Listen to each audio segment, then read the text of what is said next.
para essa escola bíblica de obreiros.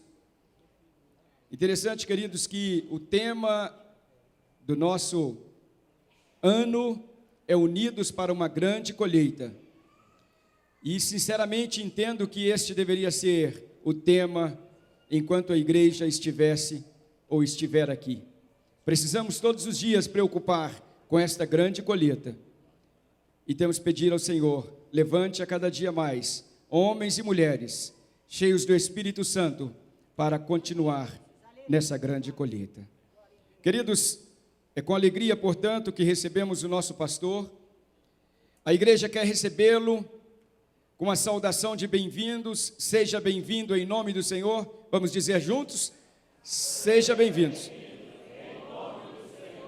Amém. Houve um misto de amém com sejam bem-vindos. Deus abençoe, pastor.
Queridos, eu quero com alegria cumprimentar a todos com a paz do Senhor. Amém. É com alegria no meu coração, me sentindo profundamente honrado, que assumo a responsabilidade de estar com os irmãos hoje à tarde, para nós juntos, na presença de Deus, oferecer o nosso culto. E neste instante nós voltamos o nosso coração à palavra de Deus, na fé, na crença de que estamos aqui para ouvir a palavra de Deus, estudar e meditar nas Sagradas Escrituras, e poder acrescentar a nós, agregar conhecimento e acrescentar à nossa vida espiritual o conhecimento de Cristo Jesus, nosso Senhor. Bem disse o apóstolo Pedro: crescei na graça e no conhecimento de nosso Senhor e Salvador Jesus Cristo. Então é com alegria no meu coração que quero aqui cumprimentar, trazer a saudação de nossa igreja, Assembleia de Deus, Ministério do Belém, Belenzinho em São Paulo, onde congrego, na pessoa do nosso muito digno pastor José Wellington Bezerra da Costa, a saudação à igreja aqui em Belo Horizonte, ao pastor Simoni, pastor presidente desta igreja, a todos os pastores, irmãos e irmãs, obreiros do Senhor, que trabalham e que militam na causa do Evangelho de nosso Senhor Jesus Cristo. Já quero deixar aqui também os meus agradecimentos ao pastor Rogério, pastor Daniel, pastor Marconi, pela hospitalidade, pela saudação de boas-vindas, pelo carinho com que tem nos tratado e por nos dar a atenção de abrir este espaço e esta oportunidade para que juntos nós possamos adorar a Deus, glorificar a Deus e, no meu caso, compartilhar a palavra de Deus, além do culto, além do louvor a Deus, compartilhar a palavra de Deus com os irmãos. Queridos, o tema que me foi passado, o irmão Marconi me comunicou que o tema que eu teria que trabalhar, eu acho que se ele tivesse como melhorar para mim o retorno, se tiver como o irmão melhorar um pouquinho, só um toquinho aí no retorno, glória a Deus, glória a Deus, amém, obrigado. O tema que me foi passado, o irmão Marconi me comunicou, obrigado, Igreja em Movimento. Me passou esse tema para que eu trabalhasse neste tema, Igreja em Movimento. E como nós temos aí um bom período para falar, ele me passou a programação dos horários que eu falaria, são agora 2 períodos, já de início. Então, eu escrevi, elaborei os estudos, a apostila, escrevi em 2 etapas. Num primeiro momento, agora, eu quero tratar com os irmãos, com base neste tema, fazendo uma exposição de Atos dos Apóstolos, capítulo 2, versículo 42 ao 47. E com base neste tema, eu quero abordar aqui hoje sobre a Igreja de Jerusalém. E como ele me deu o tema, a minha temática é Igreja em Movimento, então nós vamos trabalhar assim, Igreja em Movimento e o movimento da igreja. Igreja em movimento e o movimento da igreja. Nesta primeira aula, faremos a abordagem expositiva de Atos 2, 42 a 47. Depois, no segundo momento, já na segunda aula,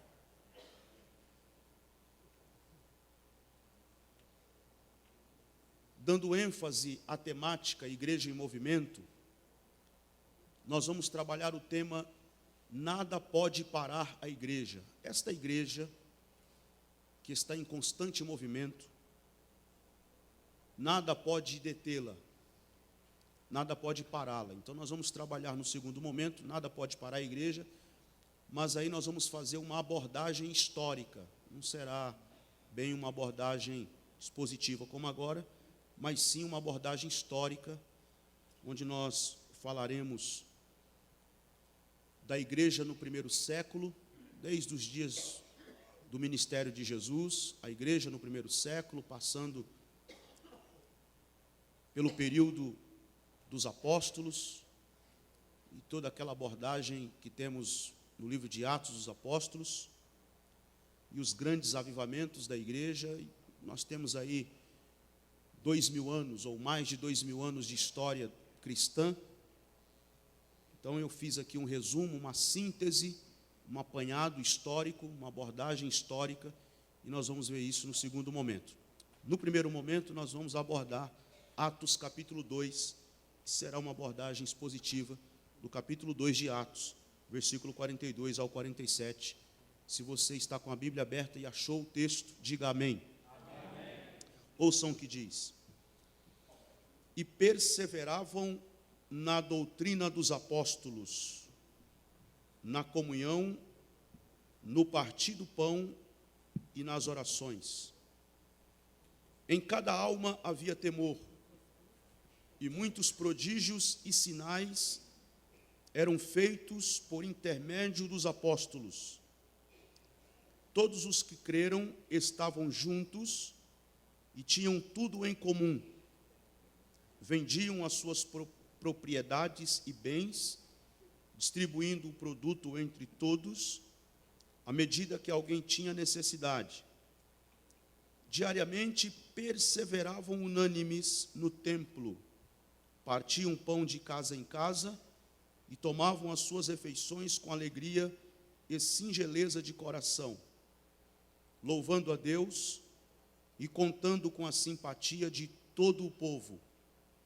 Enquanto isso, acrescentava-lhes o Senhor dia a dia os que iam sendo salvos.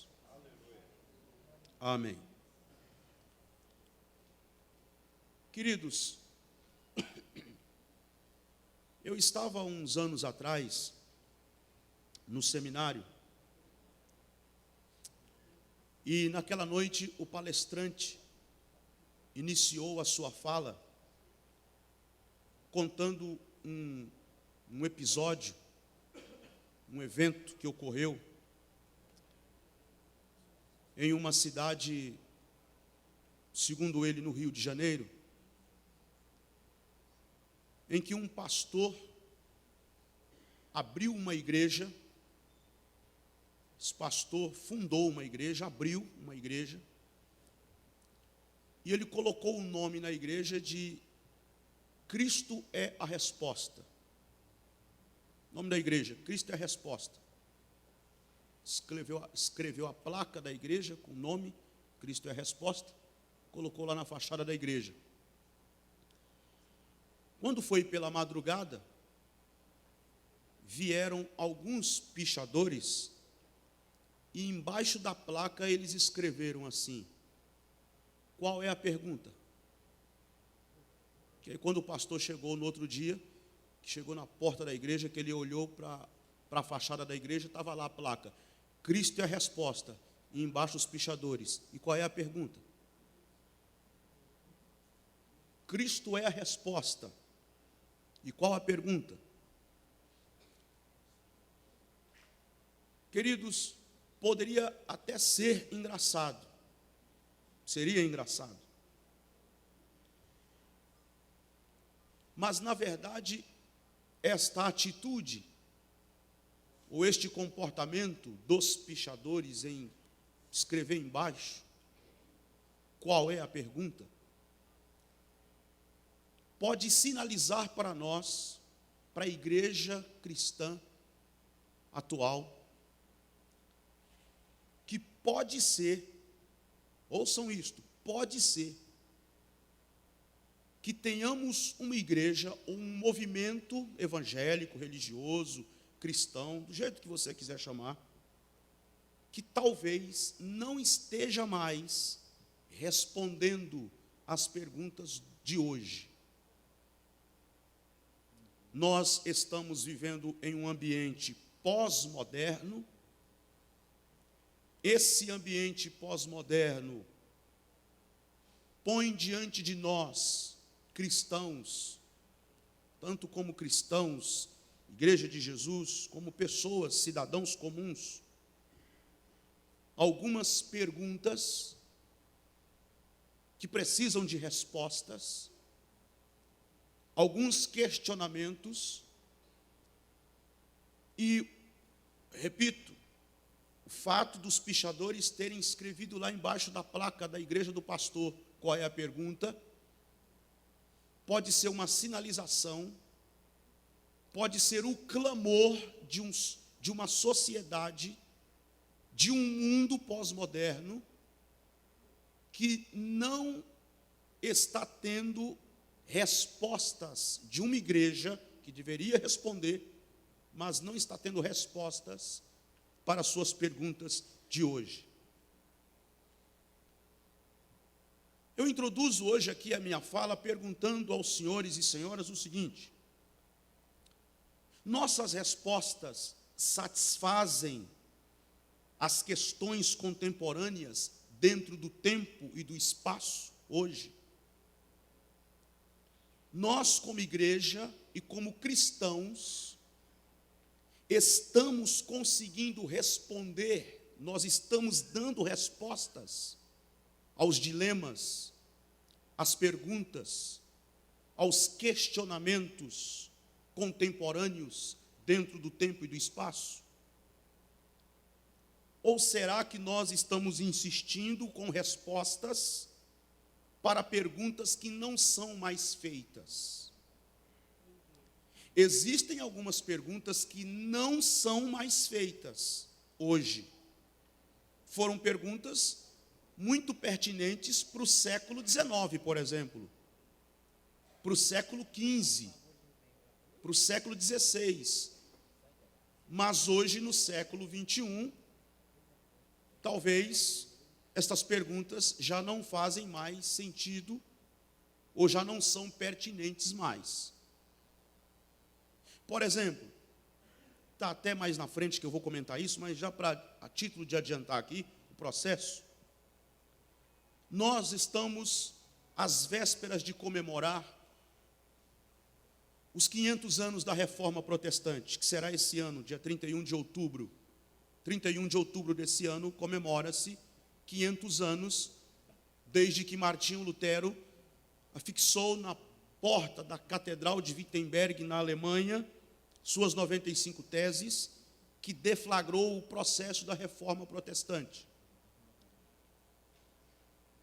E é claro, eu sei que talvez nós olhamos hoje para a Reforma e para os seus 500 anos apenas como com um olhar histórico. Ah, foi um evento que aconteceu há 500 anos atrás.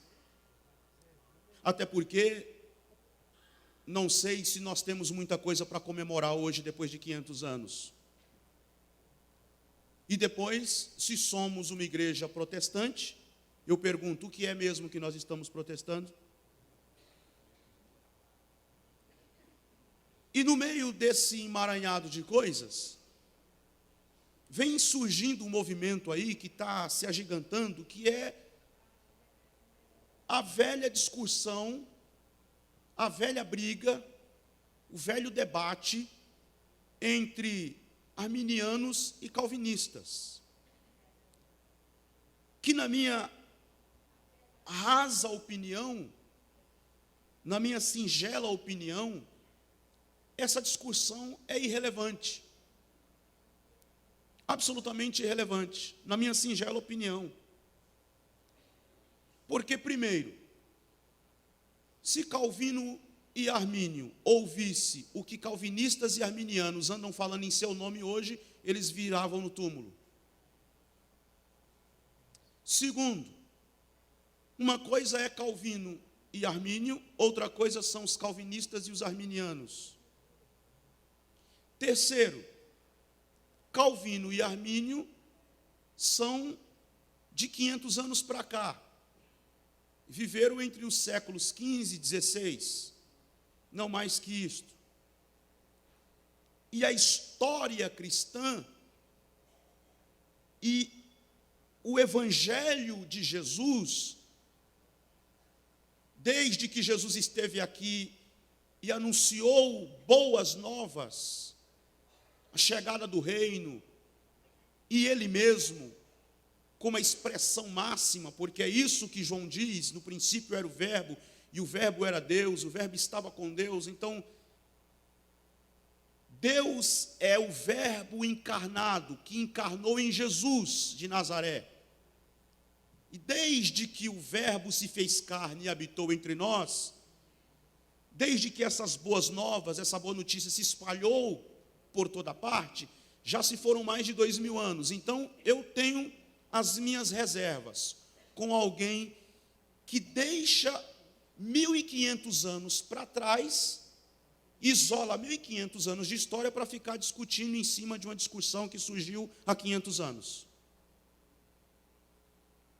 Porque o evangelho está acima de qualquer discussão calvinista ou arminiana. O evangelho está para além de qualquer discussão. E eu não vejo Paulo, não vejo Pedro, não vejo os cristãos primitivos, não vejo a igreja primitiva discutindo. E aí, quem é o grupo que vai para o céu? Quem é o grupo que vai para o inferno? Quem é o grupo que é predestinado? Quem é o grupo que é condenado? Quem é o grupo que escolhe? Quem é o grupo que deixa de escolher? Eu não vejo essa discussão. Eu vejo eles pregando e dizendo, olha, o Cristo que vocês crucificaram ressuscitou e vive para sempre. Então existem perguntas, eu estou falando isso aqui para vocês, fecha agora o parênteses, para dizer que existem perguntas e uma perca de tempo enorme em cima de temas, de discussões que, enquanto o mundo está clamando por resposta, enquanto há um clamor e há uma urgência de homens e de mulheres que se perdem sem conhecer o Evangelho de Jesus, há um grupo de pessoas em si mesmadas discutindo temas e querendo dar respostas a perguntas que já não são mais feitas.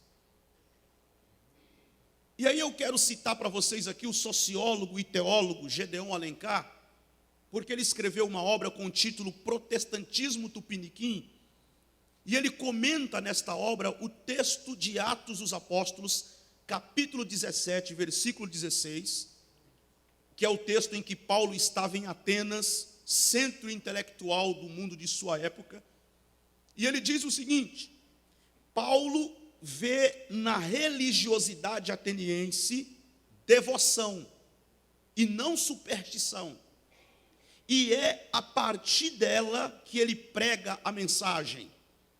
Sua contextualização usa, inclusive, a poesia popular da época e da terra. Ele não prega uma mensagem fora do tempo e fora do espaço. Então, qual é a estratégia? A palavra ou a pergunta é traiçoeira. Se Cristo é a resposta, então qual é a pergunta? Ou seja, deveríamos estar nos perguntando sobre o que é que o mundo está perguntando para nós. Vou repetir. Nós, Igreja de Jesus, nós cristãos, deveríamos estar nos perguntando a nós mesmos o que é que o mundo está perguntando para nós. Deveríamos estar questionando, perguntando o que é que o mundo está perguntando para nós. Quais são os questionamentos do mundo? Quais são as perguntas do mundo para nós? Porque é a partir destas perguntas que nós vamos apresentar o Evangelho de Jesus Cristo como resposta a esses dilemas e a estes questionamentos hoje. Ou seja, deveríamos estar perguntando o que é que o mundo está perguntando para nós, para nos questionarmos quais são os obstáculos à evangelização. Hoje, quando nós falamos em evangelizar, quando nós falamos na nossa tarefa evangelizadora, quais são os obstáculos à evangelização? Quais as razões de nossa incapacidade de influência cultural? Já prestaram atenção que muitas vezes nós temos influenciado muito pouco, culturalmente falando? E isso é de absoluta e extrema importância. Por quê? Porque nós nunca, e ouçam que esta palavra é perigosa, a palavra nunca, ela é muito radical, mas é esta palavra que eu uso. Nós nunca vamos experimentar um avivamento verdadeiro, um avivamento pleno e genuíno, se nós não influenciarmos a nossa sociedade, culturalmente, politicamente, socialmente. Nunca. Todos os avivamentos da Bíblia e todos os avivamentos que marcaram a história do cristianismo influenciaram, deixaram marcas profundas de influência na sociedade, culturalmente, socialmente, politicamente. Então esse avivamento, que os crentes se reúnem para disputar quem prega mais, quem canta mais, quem fala mais em línguas, quem pula mais, quem rodopia mais, quem é que deixa mais gente caído no chão depois que termina a pregação. Isso não caracteriza um avivamento sadio, verdadeiro, pleno e genuíno. Então nós temos que nos perguntar quais as razões de nossa incapacidade de influência cultural, ou seja, o que é que está acontecendo nos bastidores, que falta esse avivamento que nos empurra para fora das quatro paredes, que nos faz dar a cara a tapa, que nos faz sair para além dos muros da nossa religiosidade e levantar a bandeira ensanguentada da cruz do Calvário e anunciar Jesus Cristo ao mundo.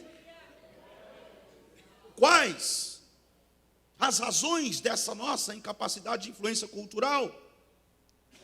Gedeon pontua, que eu citei para vocês aqui, nessa sua mesma obra, ele pontua, ele sugere, pontuando aqui em 4 dimensões. Primeiro, nosso isolamento. Quais as razões de nossa incapacidade de influência cultural?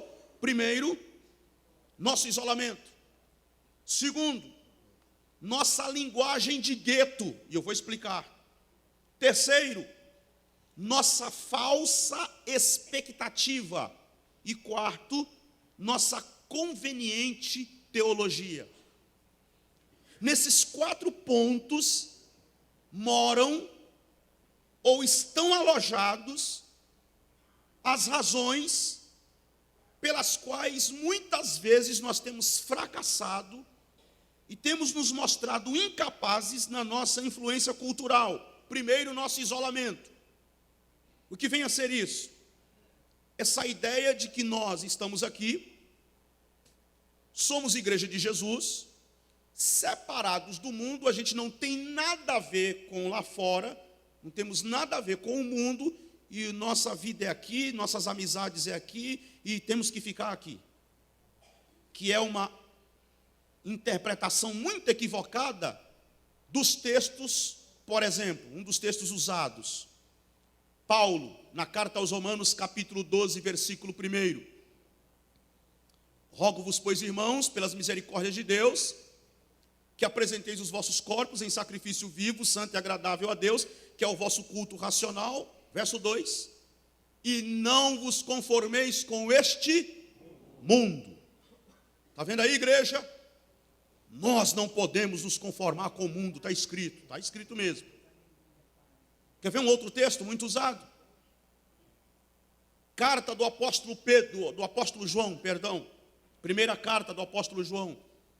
Não ameis o mundo, nem as coisas que há no mundo, porque aquele que ama o mundo, o amor do Pai não está nele. Então nós